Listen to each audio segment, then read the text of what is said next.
रोशन ने कहा, पति दूसरी औरत के साथ है। गुस्से में पत्नी ने रात को ही दरवाजा खोला। अंदर का सच देख वह चीख पड़ी। नमस्कार दोस्तों, मैं हूं आपका बेटा, आपका भाई विवेक। स्वागत है आप सभी का हमारे परिवार में। आज की कहानी हर उस घर के लिए एक चेतावनी है जहां पति और पत्नी के बीच का अहंकार प्यार से बड़ा हो जाता है। यह कहानी है माला की, जिसने अपने अहंकार के चश्मे से दुनिया को देखा और जब वह चश्मा टूटा तब तक बहुत देर हो चुकी थी। तो चलिए भावनाओं के इस सफर पर साथ चलते हैं। किसका पत्र है ममता? सास ने अपनी बहू से पूछा।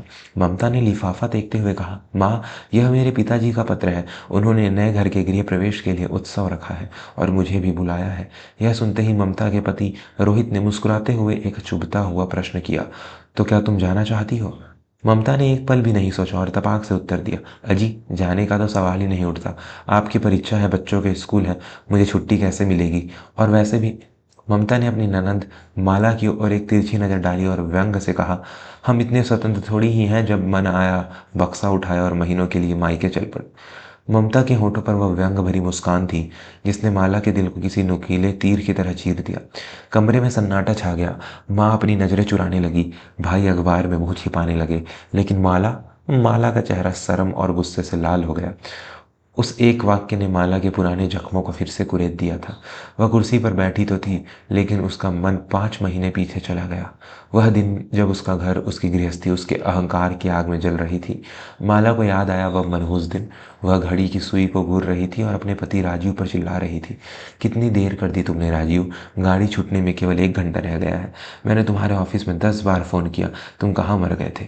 राजीव थका हारा ऑफिस से आया था, पसीने से लथपथ। उसने झुंझलाते हुए अपना बैग सोफे पर फेंका और कहा, क्यों, कहाँ जाना है? क्या मुझे दुनिया में और कोई काम नहीं है जो 24 घंटे तुम्हारी ही हाजिरी में खड़ा रहूं? माला ने अपनी कमर पर हाथ रखते हुए कहा, वाह, कितनी जल्दी भूल जाते हो। सुबह ही तो बताया था कि माँ का फ़ोन आया है, मुझे रायपुर जाना है। राजी ने अपना सिर पकड़ लिया।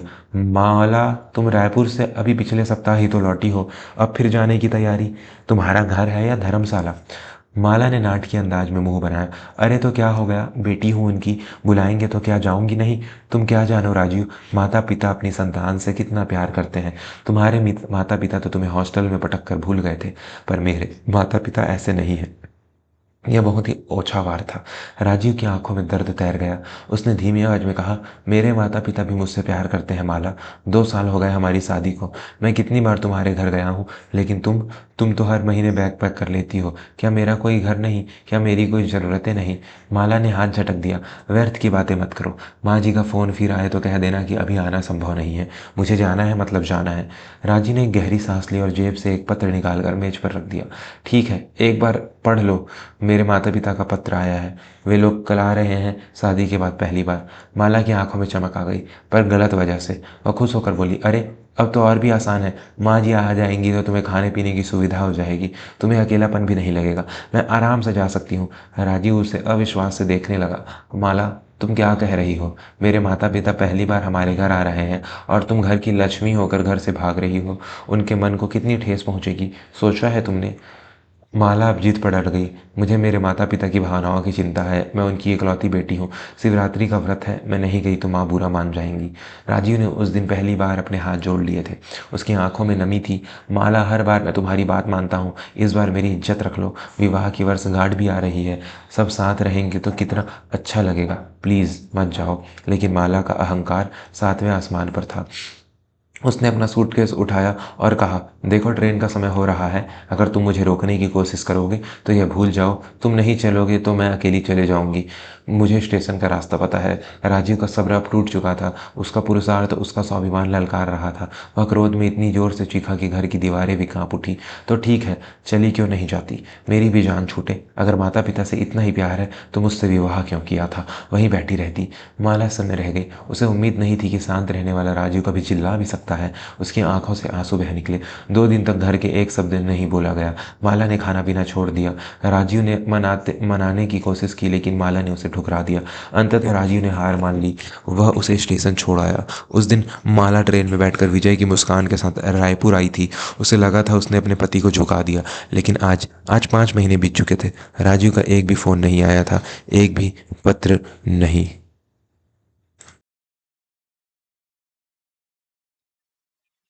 बस लौटते हैं। भाभी की कड़वी बात ने माला को अंदर तक झकझोर दिया था। शाम हो गई थी। माला अपने कमरे में अंधेरे में बैठी थी। तभी भाभी ममता कमरे में आई और बत्ती जलाई। माला की सीजी हुई आंखें देख ममता का दिल पसीज गया। वह पास बैठी और माला के सिर पर हाथ फेरा। माला, मेरी सुबह की बात का बुरा न लगाना, मैं माफ़ी मांगती हूँ, पर क्या करूँ माला, सच कड़वा होता है। तुम यहाँ 5 महीने से बैठी हो, लोग बातें बनाने लगे हैं, और सच कहूँ एक विवाहित स्त्री की शोभा उसके ससुराल में होती है, पीहर में नहीं। माला फफक कर रो पड़ी। भाभी, क्या तुम सचमुच सोचती हो कि मैं यहाँ बोझ हूँ? मैं तो बस राजीव के फ़ोन का इंतजार कर रही थी। क्या उन्हें मेरी जरा भी चिंता नहीं? क्या 5 महीने में एक बार भी वो मेरा हाल नहीं पूछ सकते थे? ममता ने उसे समझाया, माला, गलती दोनों तरफ से हो सकती है, पर पहल किसी एक को तो करनी पड़ेगी। शायद राजीव जी भी इसी इंतजार में हो कि तुम अपनी गलती मानोगी। तुम उनसे लड़कर आई थी, क्या पता उनका स्वाभिमान उन्हें रोक रहा हो। तुम फ़ोन करके तो देखो। माला के मन में एक उम्मीद जागी। भाभी सही कह रही थी। उसने अपना फ़ोन उठाया और कांपते हाथों से राजीव को नंबर डायल किया। घंटी बजती रही, लेकिन फ़ोन नहीं उठा। उसने 10 बार फ़ोन किया, कोई जवाब नहीं। माला का दिल बेचैनी से धड़कने लगा। उसका अहंकार अब डर में बदल रहा था, कहीं राजीव को कुछ हो तो नहीं गया। तभी उसने याद आया कि राजीव के पड़ोस में रहने वाले अरुण भाई और उसकी पत्नी से उसके अच्छे संबंध थे। उसने थरथराते हाथों से पड़ोसन श्रीमती वर्मा का नंबर लगाया। उधर से आवाज़ आई, नमस्ते भाभी जी। अरे माला, कैसी हो तुम? माला ने अपनी घबराहट छिपाते हुए कहा, नमस्ते दीदी, मैं ठीक हूँ। वो राजू फ़ोन नहीं उठा रहे थे, काफ़ी दिनों से बात नहीं हुई। वे कैसे हैं? श्रीमती वर्मा, जो मोहल्ले की सबसे बड़ी खबरिया थी, उनकी आवाज़ में एक अजीब सी मिठास और जहर घुल गया। वह हंसते हुए बोली, अरे माला, तुम अभी तक मायके में ही हो बैठी हो? यहाँ तो नज़ारे ही कुछ और हैं। माला का दिल रुक सा गया। क्या मतलब? पड़ोसन ने आवाज़ धीमी करते हुए, जैसे कोई बहुत बड़ा राज खोल रही हो, कहा, बुरा मत मानना माला, पर जब बिल्ली घर से चली जाती है तो चूहे तो नोचेंगे ही ना। राजीव आजकल बहुत खुश नज़र आते हैं। हर दूसरे दिन नई नई लड़कियों के साथ घूमते हैं, पार्टियां करते हैं। मैंने तो परसों रात भी देखा था, एक औरत उनके साथ घर में जा रही थी। मैं तो तुम्हें बस आगाह कर रही हूँ, बाकी तुम समझदार हो। माला के हाथों से फ़ोन लगभग छूट ही गया। क्या? राजीव और दूसरी औरत? हाँ बहना, मैंने तो राजीव को समझाया भी था, पर वो मेरी सुनता कहाँ है। अब तुम यहाँ हो नहीं तो वो अपनी मनमर्जी कर रहा है। मेरा नाम मत लेना, पर अगर अपना घर बचाना है तो देख लेना। फ़ोन कट गया, लेकिन माला की दुनिया उजड़ चुकी थी। उसके कानों में पिघला हुआ शीशा उतर गया था। राजू रंगरलियां मना रहा है, मुझे यहाँ सड़ाकर वहाँ ऐश कर रहा है। दुख की जगह अब क्रोध ने ले ली थी, एक ऐसा क्रोध जो सब कुछ जला देना चाहता था। वह कमरे से बाहर आंधी की तरह निकली। उसका चेहरा आंसुओं से भींगा था, लेकिन आंखें अंगारे जैसी थी। भैया, मुझे अभी लखनऊ जाना है, अभी के अभी। माला चीखी। पिताजी और माँ घबरा गए। अरे पगली, रात के 1 बज रहे हैं, अभी कैसे जाएगी? मैं नहीं जानती, मुझे अभी जाना है। राजीव वहाँ दूसरी औरतों के साथ रंगरलियां मना रहा है और मैं यहाँ बेवकूफ़ों की तरह इंतजार कर रही हूँ। माला ने रोते चीखते हुए कहा। पूरा घर सन्ने रह गया। किसी को विश्वास नहीं हुआ कि राजीव ऐसा कर सकता है। लेकिन माला की हालत देख भाई ने कहा, ठीक है, मैं तुझे ले चलता हूँ, तैयार हो जा। वह पूरी रात माला ने ट्रेन में जाकर काटी। वह पूरी रात माला ने ट्रेन में जाग कर काटी। हर पल उसे पड़ोसन की वो जहरीली बातें याद आ रही थी। उसका बस चलता तो वह उड़कर पहुंच जाती और राजीव का गला पकड़ लेती। उसके मन में राजीव के लिए नफरत का तूफान उबल रहा था। अगली सुबह सूरज निकलने से पहले ही माला और उसका भाई लखनऊ पहुंच गए। माला का दिल हथौड़े की तरह धड़क रहा था। वो मन ही मन तैयार थी। दरवाजा खुलेगा, अंदर शराब की बोतलें होंगी, कोई पराई औरत होगी और वह राजीव के मुंह पर तमाचा मारेगी। उसने गुस्से में घंटी बजाई, कोई जवाब नहीं। उसने फिर घंटी बजाई, फिर जोर जोर से दरवाजा पीटा। राजीव, दरवाजा खोलो। कुंडी खुली, दरवाजा धीरे से खुला। माला तूफान की तरह अंदर घुसने ही वाली थी कि सामने का दृश्य देख उसके कदम वहीं जम गए। उसके पैरों तले से जमीन खिसक गई। सामने राजीव नहीं खड़ा था, सामने खड़ी थी उसकी सास, राजीव की माँ। वह माँ जो हमेशा साड़ी में सलीके से रहती थी, आज उनके बाल बिखरे हुए थे, चेहरा पीला पड़ा था और आंखों के नीचे गहरे काले घेरे थे।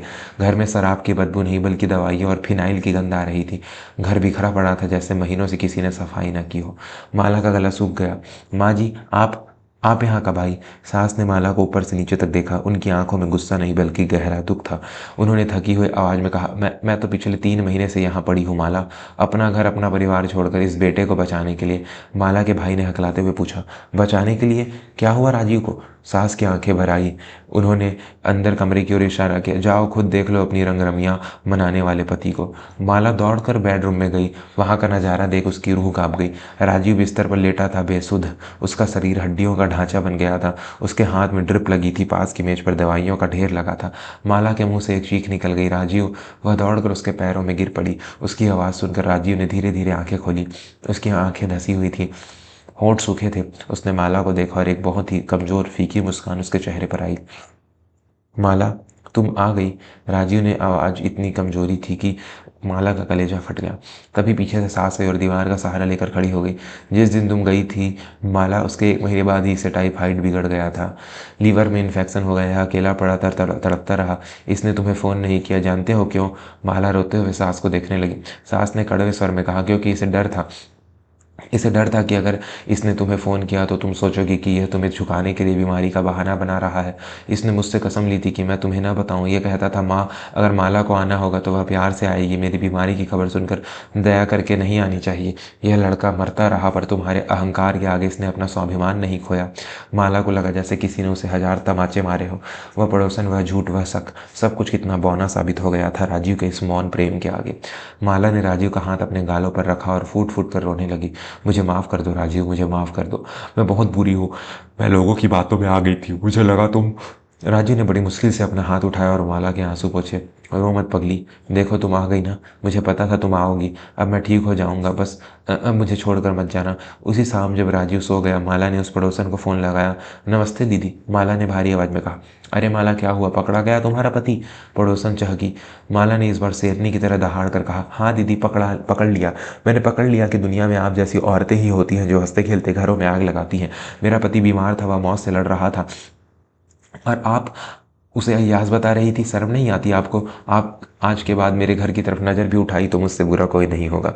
माला ने फ़ोन पटक दिया। उस दिन माला ने एक बहुत ही बड़ा सबक सीखा। पति पत्नी का रिश्ता विश्वास की डोर से बंधा होता है। अगर वह ममता भाभी की बात मानकर पहले आ जाती या राजीव से एक बार प्यार से बात कर लेती तो शायद राजीव को इतना कष्ट नहीं झेलना पड़ता। उस दिन माला ने अपने अहंकार का विसर्जन कर दिया। उसने कसम खाई कि अब चाहे कुछ भी हो, वह अपने सुख दुख के साथी को छोड़कर कभी नहीं जाएगी। सास ने भी अपनी बहू को गले लगा लिया। देर आए दुरुस्त आए बेटी, घर की लक्ष्मी घर लौट आई। अब मेरा बेटा अपने आप ठीक हो जाएगा। तो यह दोस्तों आज की कहानी।